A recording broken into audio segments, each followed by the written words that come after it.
Certains réveils sont plus difficiles que d'autres. Ces matins-là, quand rien ne va, que tout fout le camp, il reste un ultime allié dans la garde-robe, le jean. Réconfortant, il est le vêtement passe-partout par excellence. Tout le monde l'a adopté. Il en a presque ringardisé le sacro-saint costume-cravate. Le jean traverse les générations. Il s'est essayé à tous les styles et chaque modèle raconte un bout de notre vie. Depuis 70 ans, c'est une vague bleue qui a déferlé sur la mode jusqu'à faire du blue jean l'uniforme de la mondialisation.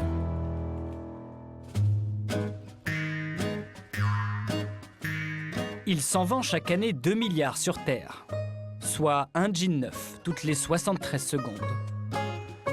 Mais par quel tour de passe-passe l'industrie a-t-elle réussi à transformer un pantalon ouvrier ordinaire en un objet de désir? Et à quel prix?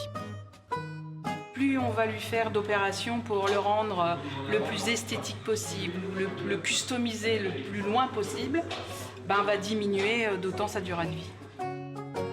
Fabriqué dans les usines du monde entier, le jean est autant le symbole du développement économique que celui de notre surconsommation et du réchauffement climatique.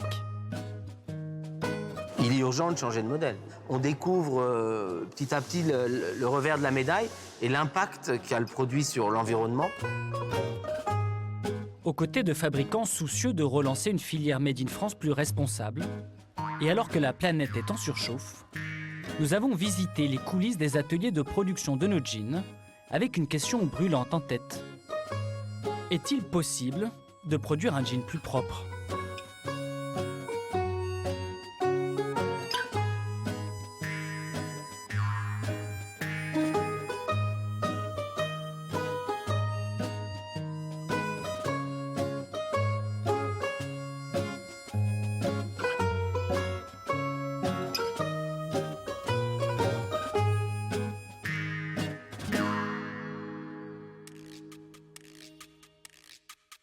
Pour certains, le jean est plus qu'un simple vêtement.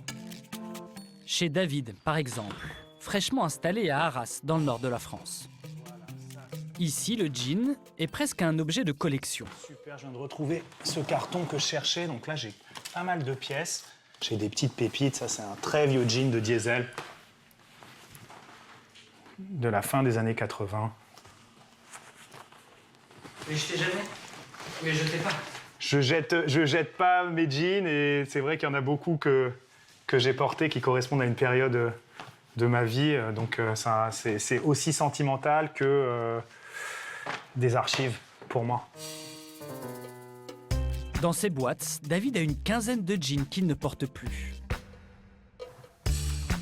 Et il y en a autant dans les placards de la chambre qu'il partage avec Faustine, sa compagne. Donc ça, c'est ce que j'aime, c'est ce côté complètement éclaté, complètement usé par le temps. Toi, t'aimes pas ça, hein? Pas du tout. J'adore, moi, qu'on voit les aspérités, le briquet, la marque du porte-monnaie derrière, je trouve ça super. Vous les préférez comment, Faustine? Moi, vraiment brut, comme le mien, le plus foncé possible.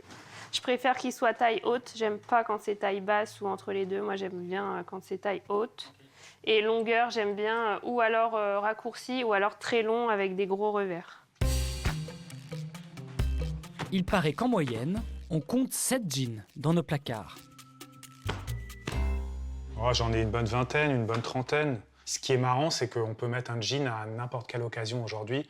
Dans la semaine, on peut combiner des jeans avec une tenue habillée pour des rendez-vous professionnels ou sortir le soir, être un peu chic et dandy avec un certain look. Aujourd'hui, les Français achètent plus d'un jean par an. Mais ça n'a pas toujours été le cas.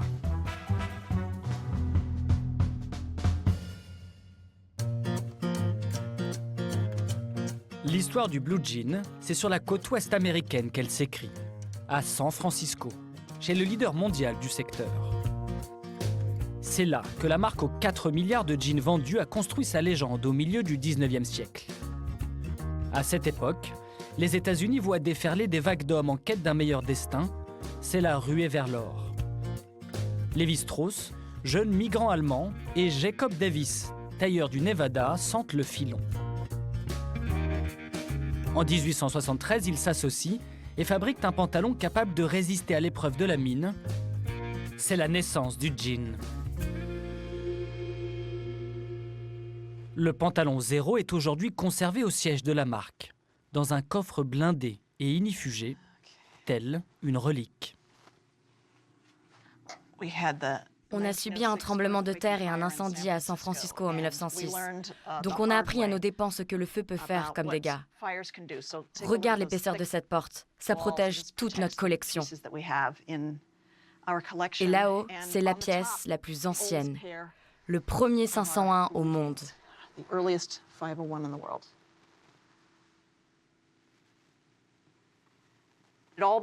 Tout a commencé avec une petite, mais indispensable innovation qui a changé le vêtement. Les rivets en cuivre, ça les a rendus plus solides. Ils ont été ajoutés pour être utilisés comme des bleus de travail. On a fait ça pour éviter que les poches ne se déchirent à l'usage.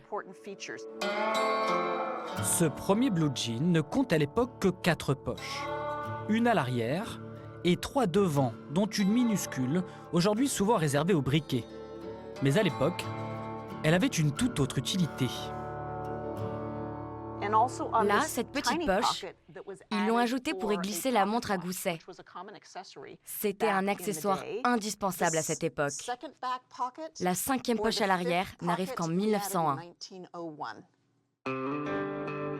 Ces premiers pantalons sont faits avec un tissu résistant, le denim, tissé avec 2 fils de coton, un bleu indigo et un blanc écru qui se révèle avec l'usure du temps. Ces jeans-là étaient faits pour durer. Ils étaient fabriqués avec un tissu costaud, de couleur sombre pour masquer les saletés et les marques de la mine. Ils pouvaient être portés encore et encore. Tu pouvais les repriser, les passer à tes collègues et ça bougeait pas, même après 100 ans. Regardez celui-là. Il est de 1879, près de 150 ans et toujours en forme. Ces archives permettent à la marque d'entretenir le mythe sur la résistance de leur tissu et d'alimenter leurs recherches sur le jean de demain. Un peu plus loin dans ce laboratoire, on tente de reproduire l'usure naturelle grâce à cette machine à accélérer le temps. Le laser est calibré pour ne pas brûler le coton, mais seulement la teinture à l'indigo. Et à l'écran, là, vous pouvez voir le dessin qu'on va appliquer.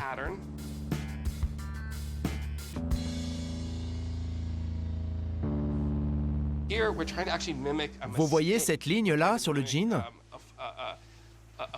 On a essayé de reproduire une erreur, une sorte de défaut de fabrication. C'est une tentative sophistiquée de reproduire ce que certaines marques et certains consommateurs refuseraient en temps normal. Mais ça, c'est le style qu'on veut. Le tissu et le jean Made in USA ont longtemps été la référence. Mais désormais, même cette marque iconique a fait le choix de la délocalisation.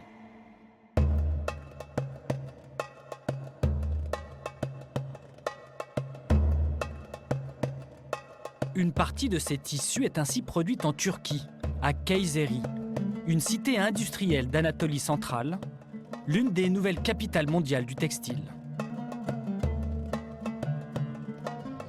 C'est ici que travaille Romain, un Français, fabricant de jeans installé en Turquie depuis 15 ans. Bonjour, j'ai rendez-vous. Romain est spécialisé dans les jeans délavés. Il est attendu dans l'une des plus anciennes filatures du pays pour trouver le tissu idéal de sa prochaine collection.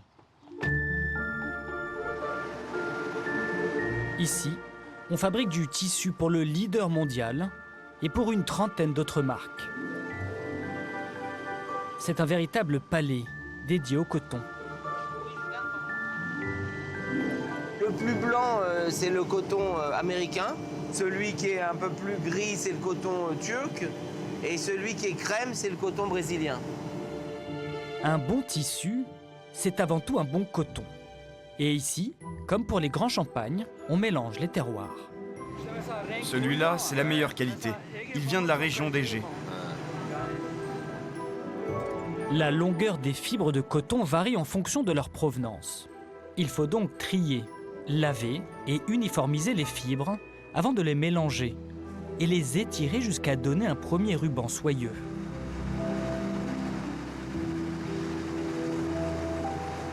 Le coton a remplacé le lin dans l'industrie textile à partir du 19e siècle, faisant du 100% coton la norme industrielle. Mais ce n'est plus toujours le cas depuis qu'on utilise ces machines à produire du fil.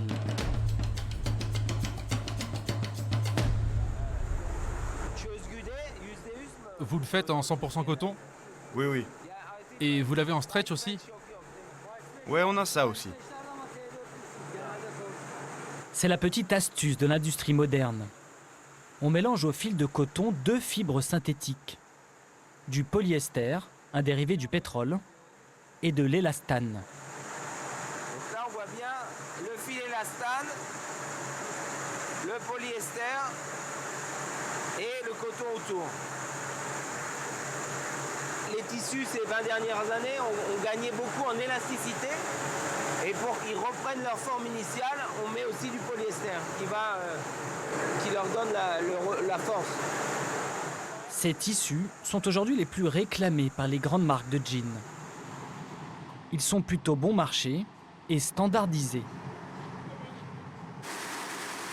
Dans cette salle de tissage, 222 métiers à tisser modernes tournent 24 heures sur 24, 7 jours sur 7. Ça prend au trip, c'est comme un battement cardiaque en fait. On sent les vibrations et le bruit, donc c'est très physique le tissage. On produit ici 2,5 millions de mètres de denim par an. C'est la qualité du fil et du tissage dit en sergé qui donnera son aspect, sa rigidité et son épaisseur au tissu.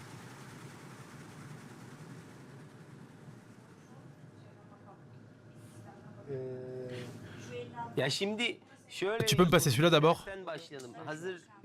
Prends-moi aussi le tissu qui m'intéresse, s'il te plaît. Ça, c'est un tissu qui est assez lourd et rigide, donc sans élastane, donc sans élasticité. Hein, il bouge pas du tout. Mais si on veut un fit qui est plus adapté, qui est plus près du corps, ce tissu, comme il est rigide, sans élastane, ce ne sera pas très confortable. C'est pour ça que je voulais avoir une version avec de l'élastane, et c'est ce qu'ils ont fait, qui sera adapté à un fit slim. Plus léger et plus confortable, ces nouveaux tissus coûtent près de 5 € du mètre. Ils sont adaptés aux étapes de transformation extrêmes que Romain devra appliquer à ses jeans pour répondre aux attentes de ses clients. Le tissu turc est l'un des plus compétitifs du marché. Il est exporté à travers le monde entier. Car de nos jours, un jean, c'est une odyssée industrielle. La matière première, le coton, a été cultivé aux USA ou en Chine. Transformé en tissu dans les usines turques ou pakistanaises. Assemblé au Bangladesh ou au Cambodge, avec des rivets et des boutons en métal fabriqués en Chine ou dans les pays de l'Est. Avant d'atterrir dans votre penderie, votre jean pourrait bien avoir parcouru 1,5 fois le tour de la planète. Il y a 40 ans, nous aurions pu trouver les Vosges sur cette carte du jean. Car on a pendant longtemps produit ici du tissu pour les grandes marques du secteur. Mais aujourd'hui, ils ne sont plus nombreux à se battre pour refaire de la France une terre de jeans. Monsieur Chipot est l'un d'entre eux. Cet ancien du textile produit encore dans son petit atelier un tissu d'exception. Vous voyez, quand la canette change, on l'entend. Le bruit que vous avez entendu là, c'est quand la canette se change. Ce bruit, c'est celui du travail bien fait. L'inimitable ronronnement du métier à tisser traditionnel, utilisé à l'origine de la fabrication des jeans. Quand elle trouve un trou, l'aiguille descend, Elle peut monter la lame. Le secret de ces machines, un fil en continu qui enrobe la toile aux extrémités et offre un tissu aux bordures impeccables. Là, je suis à 150 tours minute. Je produis 6 mètres à l'heure. C'est 5 fois moins de tissu qu'un métier moderne. Ces machines ont donc progressivement disparu. Chipot est l'un des derniers à leur offrir un second souffle. C'est un peu ma vie, c'est normal. Le soir, je m'endors, je pense à mes machines. Et le matin, je me réveille, je pense à mes machines. Réglées comme du papier à musique, les machines produisent un tissu rare, le selvage.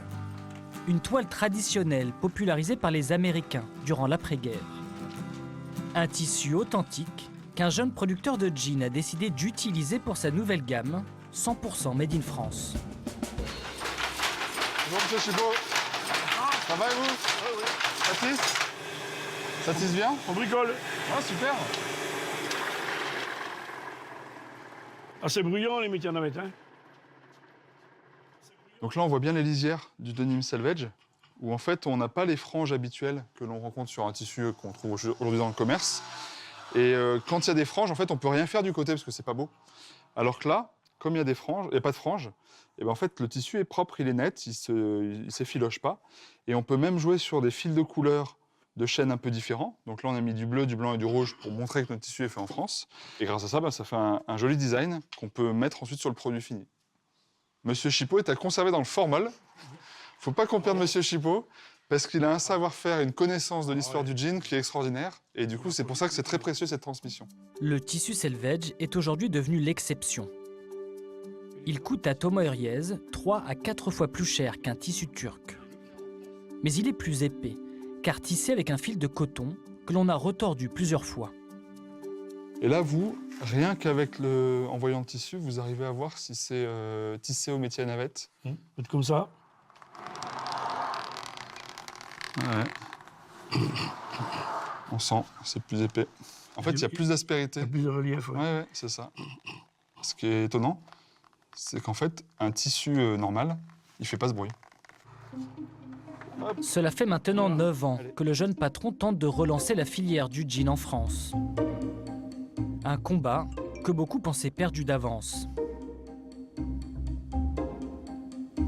C'est en fait comme si vous vouliez construire une horloge, et puis il y a des morceaux de partout, il y a des pièces qui n'existent plus, il faut le reconstruire, il faut retrouver les plans pour essayer de refaire en sorte que l'horloge marche. Pour refaire son retard, Thomas Huriez a racheté il y a quelques mois cette ancienne manufacture, placée en liquidation judiciaire en 2018. C'est la deuxième usine qu'il relance. En tout, il produit 50 000 jeans par an en France et a déjà recruté ici une vingtaine de couturières en reconversion. Vous connaissez les jeans selvage? En fait, c'est du tissu différent du tissu traditionnel, enfin du tissu habituel. Et en fait, au lieu de faire le sergé et la couture, et ben en fait, on fait directement une couture ouverte.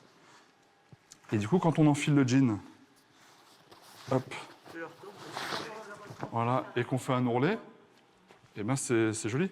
Ça fait un petit bleu, blanc, rouge, pour faire du style. Avec ce jean selvage, Thomas vise une nouvelle clientèle, élégante et attentive aux petits détails. Ça le fait? Ah, tu n'y arrives pas? Ah ouais, mais c'est difficile, hein. On voit ici que lorsqu'on a fait l'ourlet a embarqué un morceau du tissu. Et du coup, ben, ça fait quelque chose qui est moins net. Donc ça, c'est un défaut. Bon, ben voilà l'exemple d'apprentissage qui fait qu'on passe d'un jean moyen de gamme à un jean haut de gamme. Et ça, c'est la répétition, l'apprentissage qui va permettre de faire une qualité au top. Victime de la désindustrialisation, le jean made in France a un peu perdu la main. Mais le savoir-faire reviendra à mesure que changeront les habitudes des consommateurs. Bon, ben là, c'est top. Tout l'enjeu que l'on a, c'est de donner conscience aux consommateurs des emplois qu'ils créent quand ils achètent un jean 1083, parce que ces jeans, ils sont filés, ils sont tissés, ils sont coupés, cousus en oblié en France. Donc ça démultiplie les emplois créés. Et grâce à ça, on espère que les gens vont consommer mieux leurs jeans, arrêter d'acheter des jeans fabriqués au bout du monde. Un joli selvage, c'est avant tout l'art d'un bel ourlet. Un clin d'œil aux premiers jeans qui débarquèrent en France dans les années 50. La mode du jean arrive des États-Unis grâce au cinéma d'Hollywood. Marlon Brando dans L'équipé sauvage et James Dean dans La fureur de vivre font de ce pantalon le symbole de la contre-culture et d'une jeunesse révoltée. C'est l'époque des blousons noirs. Le jean est interdit à l'entrée des boîtes de nuit et même de certains lycées. Oui, parce que ça fait mauvais genre. Arrivent les 70s et leur souffle de liberté. Jusque-là réservé aux hommes, le jean se fait émancipateur, se féminise. C'est l'arrivée des pattes d'éléphant, des jeans fleuris et des coupes très près du corps et bien rigides. Faut le prendre très sérieux parce qu'il se détend un peu. C'est aussi à ce moment-là qu'apparaît le zip, à la place des boutons. Voilà. Dans les années 90, place aux jeans larges. La dernière mode, les baggy jeans, les jeans sac à patates. Le jean redevient le vêtement d'une jeunesse rebelle baignée par la culture hip-hop. Il accède même au podium des défilés. Le jean n'a jamais cessé de se réinventer. Mais s'il y a bien une chose qui semble immuable, c'est sa teinture à l'indigo.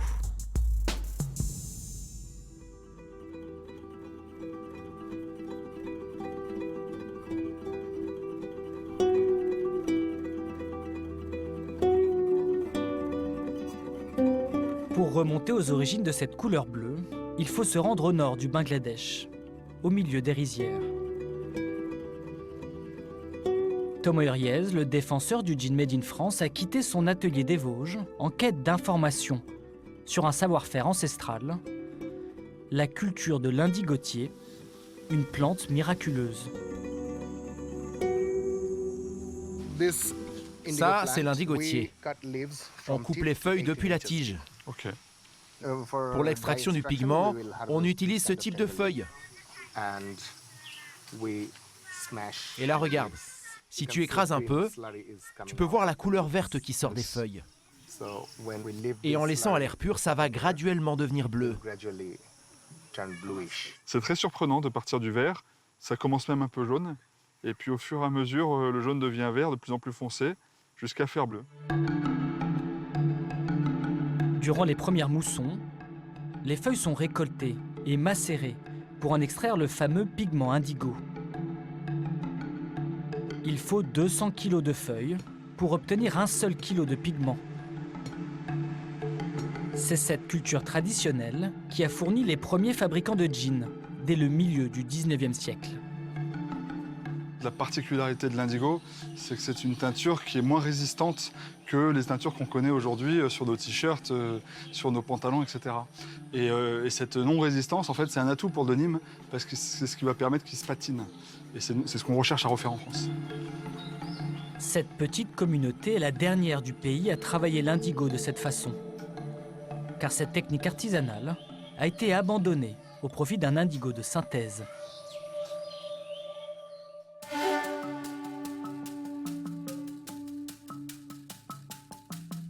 Dhaka, capitale du Bangladesh, 20 millions d'habitants. Le pays, longtemps parmi les plus pauvres du monde, connaît une croissance soutenue ces dernières années, grâce en partie à ses investissements dans les usines de teinture. L'odeur, c'est vraiment étonnant. J'ai l'impression de me retrouver dans une teinturerie en France. Je ne sais pas si c'est le quartier ou si ça sent partout comme ça dans Dhaka. Mais vraiment, l'odeur est saisissante. La teinture est la dernière étape que Thomas n'a pas réussi à relocaliser en France. Pour le moment, il fait teindre en Italie. Mais en visite dans cette usine, il compte bien en apprendre plus sur les secrets de la teinture industrielle made in Bangladesh. C'est ici que ça commence. C'est la première étape de lavage, c'est ça? Oui, c'est ça. On lave le fil une première fois, puis une deuxième fois. Ici, le fil de coton est plongé dans cette solution sombre, de l'indigo synthétique, dilué dans de l'eau et mélangé à quelques agents chimiques pour lui permettre de se fixer sur la fibre. Alors le principe là, c'est que donc, les fils de chaîne sont trempés dans des bains successifs. Après, ça s'oxyde en haut. Et en fait, pour que ce soit bien bleu, Ça va faire l'opération 1, 2, 3, 4, 5, 6, 7 fois. Cet indigo de synthèse, inventé par un chimiste allemand, est un clone de l'indigo naturel. Comme lui, il a besoin de s'oxyder pour révéler sa couleur finale, mais il coûte 10 fois moins cher que l'indigo naturel.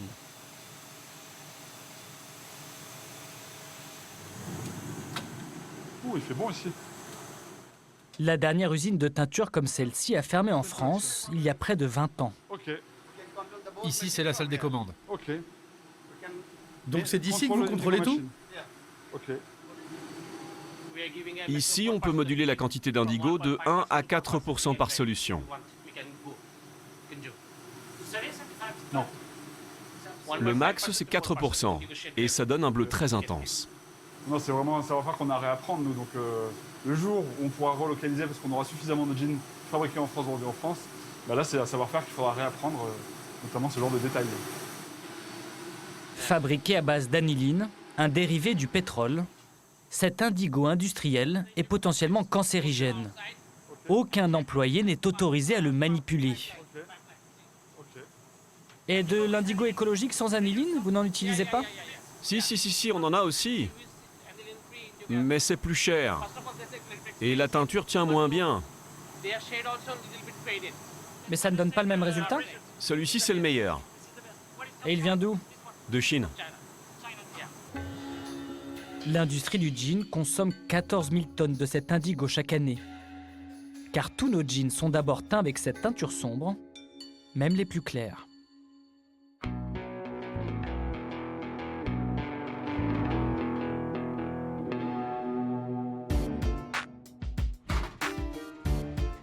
Son visage ne vous dit peut-être pas grand-chose. Pourtant, ce créateur français, c'est François Girbaud. Il a changé l'histoire du jean en inventant le délavage industriel. Enfant de Mazamet dans le Tarn, fasciné par les cow-boys et les blue jeans, François Girbaud a été l'un des premiers à vendre de la toile de jean à Paris. Avec sa femme Marité, il crée des collections déjantées autour du vêtement iconique et deviennent des petites stars de la mode avec un denim original. Nous sommes à la fin des années 70. Girbaud, jeune créateur, cherche un moyen de vieillir les jeans de manière artificielle pour certains de ses clients. Et sa quête commence ici, dans les rivières du Gard. Un procédé original, mais peu efficace. Là, c'est 1989. C'est important. Il aura fallu des années à Girbaud avant de trouver la bonne méthode pour délaver et vendre ses jeans à travers le monde. Là, tout le monde va reconnaître le Shuttle, parce que le Shuttle, c'est un pantalon qui s'est vendu à des millions d'exemplaires. Des millions et des millions. Son idée, simple mais révolutionnaire, il la trouve au milieu des années 80. Remplir de pierre une machine à laver pour user les jeans. À un moment, moi je commence à mettre des cailloux. Mais les cailloux, quand tu montes, ça tombe. Ça va pas, il y a un problème.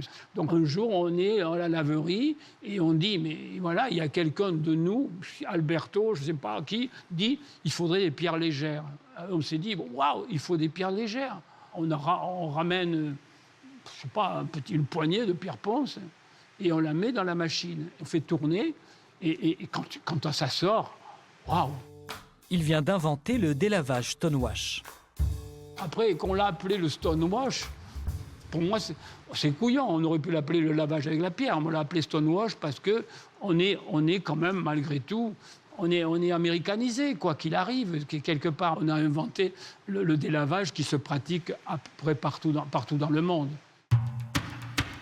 François Girbaud n'a jamais déposé de brevet pour son invention, qui ne lui a pas rapporté le moindre euro. Voilà. Eh ben dis donc, on n'est pas là. T'as vu ce bordel? Pourtant, depuis 30 ans, tout le monde a repris l'idée. La pierre ponce est presque devenue une pierre précieuse.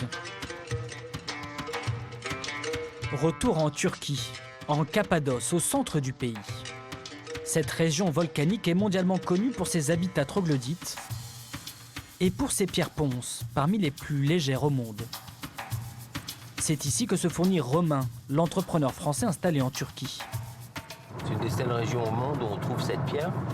Je crois qu'il y en a un peu en Italie, en Indonésie et en Turquie. L'industrialisation du délavage a façonné le visage de cette région agricole ces 30 dernières années. Ici, les champs deviennent carrières de pierres ponces. Les pelleteuses ont remplacé la moissonneuse-batteuse.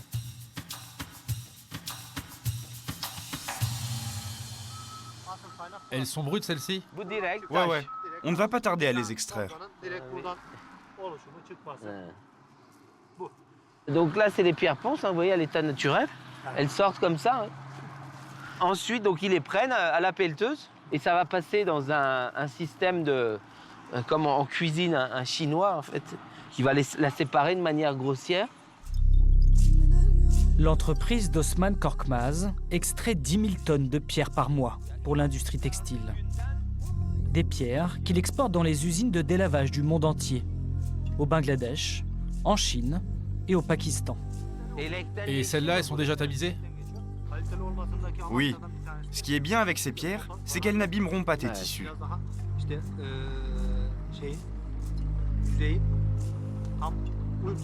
Cette pierre naturelle, Osman souhaite la vendre aujourd'hui autour de 10 centimes du kilo.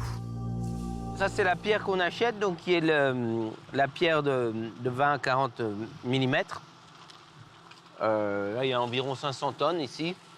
Et nous, pour vous donner un ordre d'idée, par mois, on achète 80 à 100 tonnes. En ce moment, c'est assez compliqué avec la hausse des prix des carburants, de la main-d'œuvre. Donc, ils essaient plutôt de me l'augmenter. Donc là, on s'est mis d'accord pour ne pas qu'il augmente ses prix. Donc la négociation, c'est plutôt dans ce sens-là que... Il est d'accord. Hein, la négo, c'est de pas augmenter les prix. On verra, selon les conditions économiques. Il est d'accord. Ces pierres ponces, Romain va les utiliser à 1000 km d'ici, dans la région d'Istanbul. C'est là, en périphérie de la ville, qu'il a ouvert son usine et produit des jeans pour ses clients européens.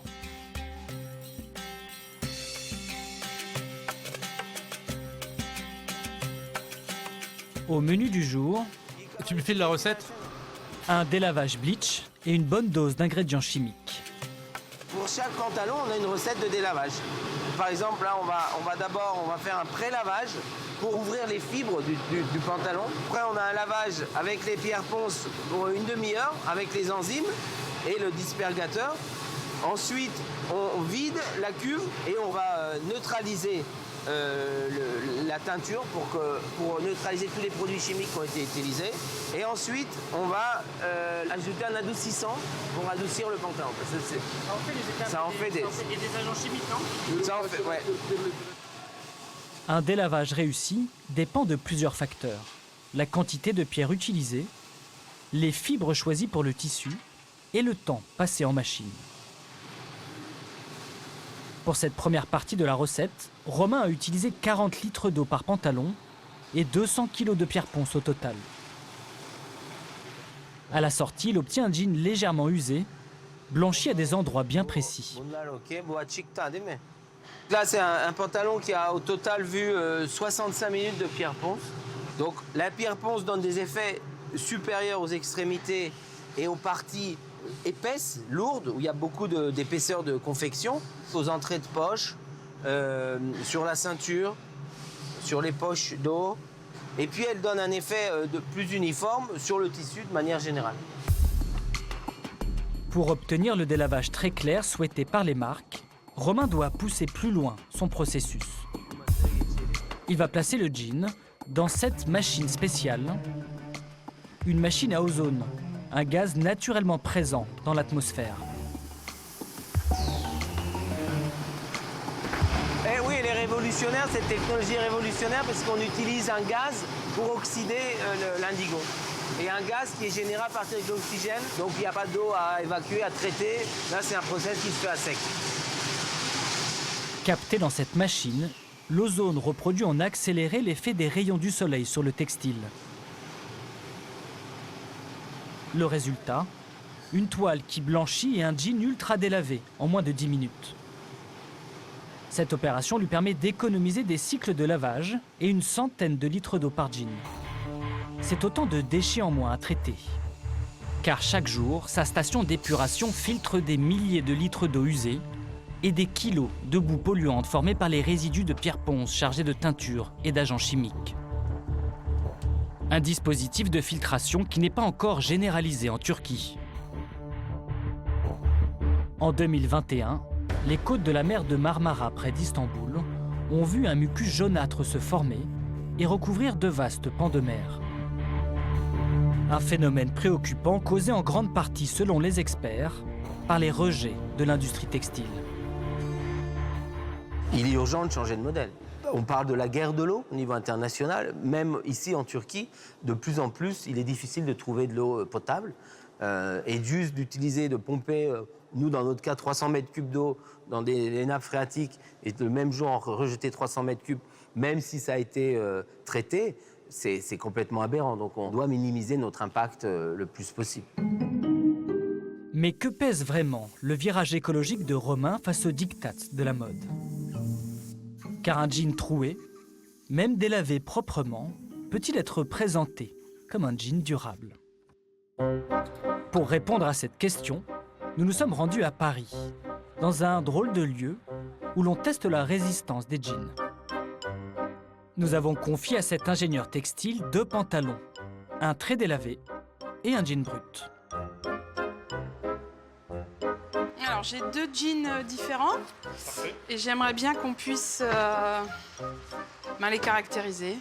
Et ben c'est parti, on va couper les éprouvettes. Allez. Les 2 pantalons ont été fabriqués au même endroit, avec un tissu parfaitement identique à base de coton, de polyester et d'un peu d'élastane.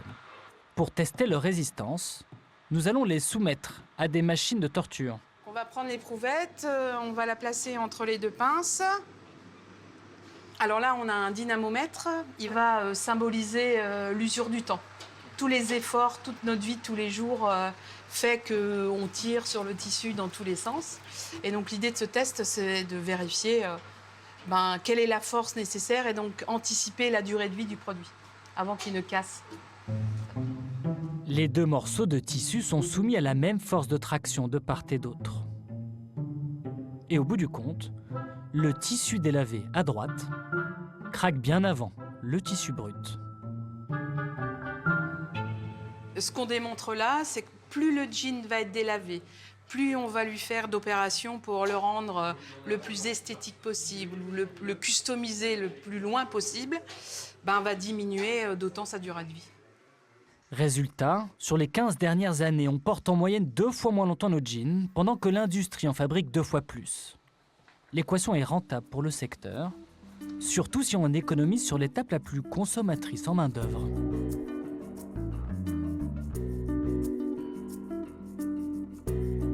Dans le département du Nord, berceau de la confection textile française, une usine dédiée à l'assemblage des jeans vient d'ouvrir ses portes en misant sur l'automatisation.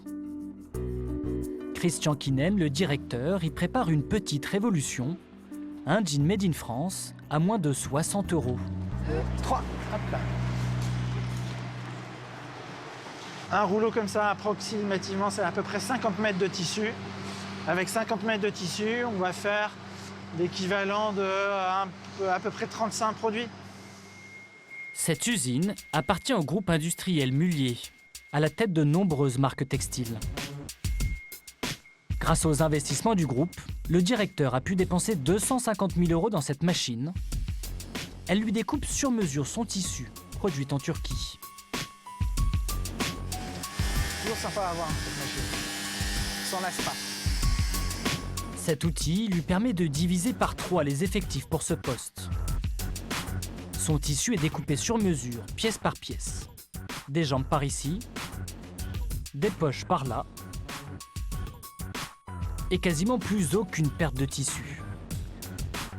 C'est au prix de cette automatisation que Christian pense pouvoir exister face aux mastodontes du jean qui ont opté pour la délocalisation. Mon principal concurrent aujourd'hui, c'est le Bangladesh. Et donc moi, ce que je veux, c'est qu'on soit capable de rivaliser avec le Bangladesh. Donc plus on va automatiser, plus on va rivaliser avec le Bangladesh. Christian a donc placé la machine partout, au cœur de l'usine. Il a quelques couturières, mais la technologie fait une bonne partie des 40 étapes nécessaires à la confection de son jean. Ici, on fait la pose de la poche ticket, donc ce que vous voyez ici. On va faire cette partie-là, ce qu'on va retrouver sur le jean ici. Donc l'automate forme la poche à la bonne dimension et la coupe se fait. C'est une étape qui nous fait gagner beaucoup de temps et qui nous fait gagner aussi en régularité. On voit la qualité de la confection, c'est quelque chose d'extrêmement important. Là, Sarah, elle fait ça, elle manie ça de main de maître. Donc ici, typiquement, on a des dos qui sont confectionnés. Voilà le devant qui est prêt à être assemblé avec le dos. Ici, nous avons donc un dos et un devant qui ont été assemblés. Vous voyez qu'il manque une petite étape. Donc ici, on va faire la pose de la ceinture. Donc Kauta, qui est notre spécialiste du sujet, va poser la ceinture. Les jeans sont ensuite vendus à l'une des filiales du groupe propriétaire de l'usine.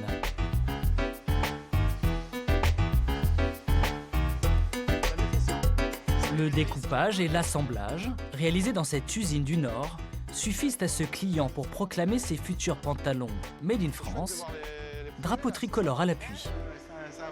On a ici la petite lichette bleu, blanc, rouge. Là, pour le coup, on est sur un fournisseur français. Pareil, sur le fil de couture, c'est un fil qu'on achète à un fournisseur français. Qu'est-ce que je peux vous dire de plus? Non, on a fait à peu près le tour. Non, les boutons, les zips, là, pour le coup, on est sur des boutons et des zips chinois. Dans une logique de rentabilité, c'est quelque chose aussi sur lequel où on débute, on voulait aller étape par étape. Mais l'idée, c'est que demain, dans une deuxième étape, dans un jean deuxième génération, on va dire, qu'on puisse trouver des boutons Made in France.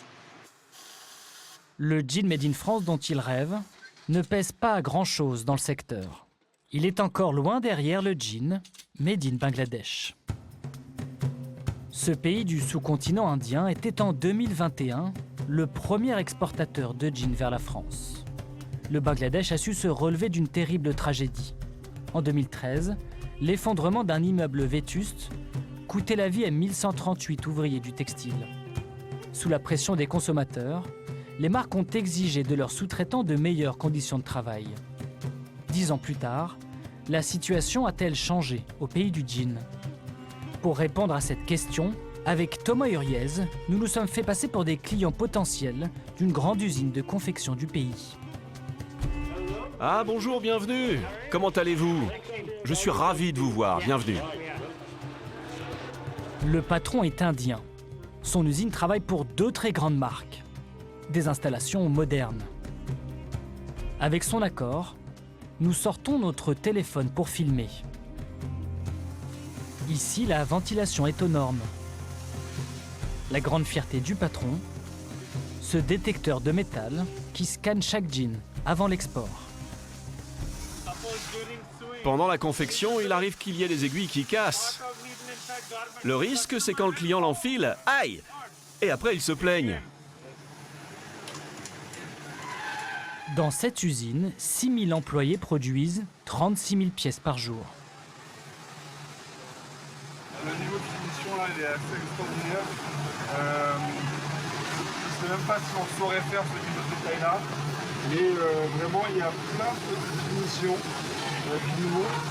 Et il est très fier de nous montrer à quel point ils sont capables de montrer un niveau de détail très important. Au Bangladesh, le secteur textile a longtemps eu recours au travail des enfants.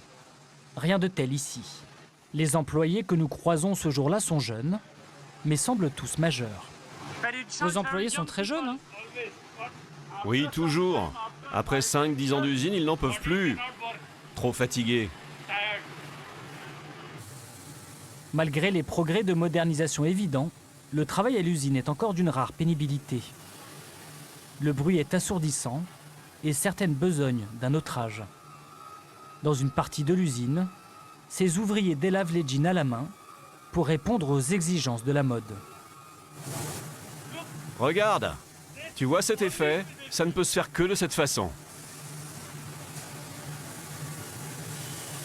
En fait, ils poncent à la main les jeans. Apparemment, certains de ces clients veulent des jeans délavés à la main, mais c'est vraiment un boulot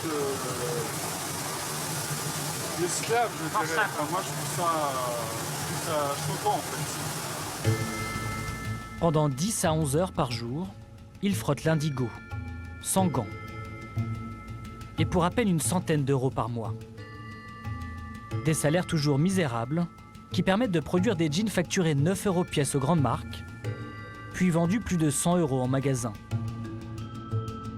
Reste un dernier point, l'environnement. Ces dernières années, les industriels ont dû installer des stations d'épuration pour filtrer l'eau avant de la relâcher dans la nature. Dans l'usine que nous visitons, cette installation est bien en marche. Mais à la sortie du tuyau, l'eau est chaude et sa couleur suspecte. Et on peut la boire? Non, non, ni vous ni moi. Je ne vous conseille vraiment pas de boire ça. Mais les poissons peuvent survivre, et même les plantes aquatiques. Nous, on a nos propres règles au Bangladesh. Les standards du pays sont moins contraignants que les normes françaises et reposent en partie sur la bonne volonté des acteurs. Mais cela ne suffit toujours pas pour Pinaki Roy, journaliste et grand spécialiste des questions environnementales au Bangladesh. Notre ville est entourée par des entreprises comme celle-ci. Le long de cette rivière, il y a une centaine d'industries comme ça. Rien qu'ici, 4 usines textiles, dont celle que nous avons visitée en caméra cachée, rejettent leurs eaux usées vers la rivière. Pour Pinaki Roy, malgré les apparences, les industriels continuent de polluer. Dans celle-ci, ils ont bien installé leur système de traitement des eaux usées. Mais en fait, regardez, là, ils rejettent de l'eau polluée.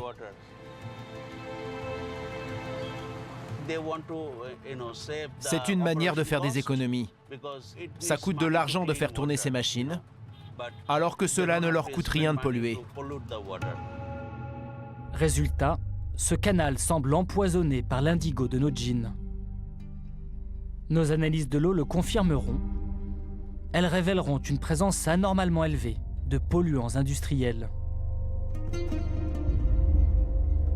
Ici, c'est toute l'économie de la pêche qui est en souffrance. Au pays du jean, plus d'un quart des cours d'eau du pays est fortement contaminé.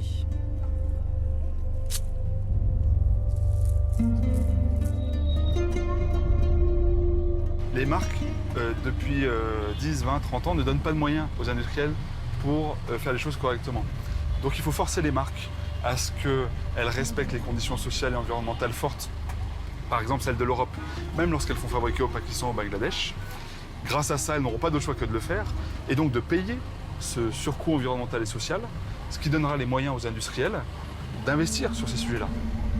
L'industrie du jean est comme toute l'économie mondiale, rattrapée par l'urgence climatique. À tel point que certains fabricants pourraient bientôt se passer de sa matière première, le coton, dont la culture est extrêmement gourmande en eau.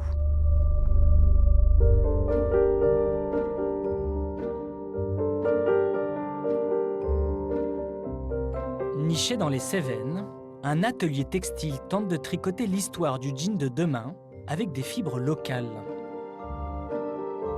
Après les jeans en lin, les jeans en chanvre, cette marque s'apprête à lancer son dernier pantalon, Made in Lozère.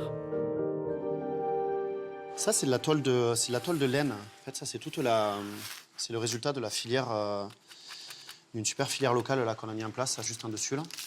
Ça, c'est de la mérinos de la plaine d'Arles. Donc un mérinos qui finira pantalon.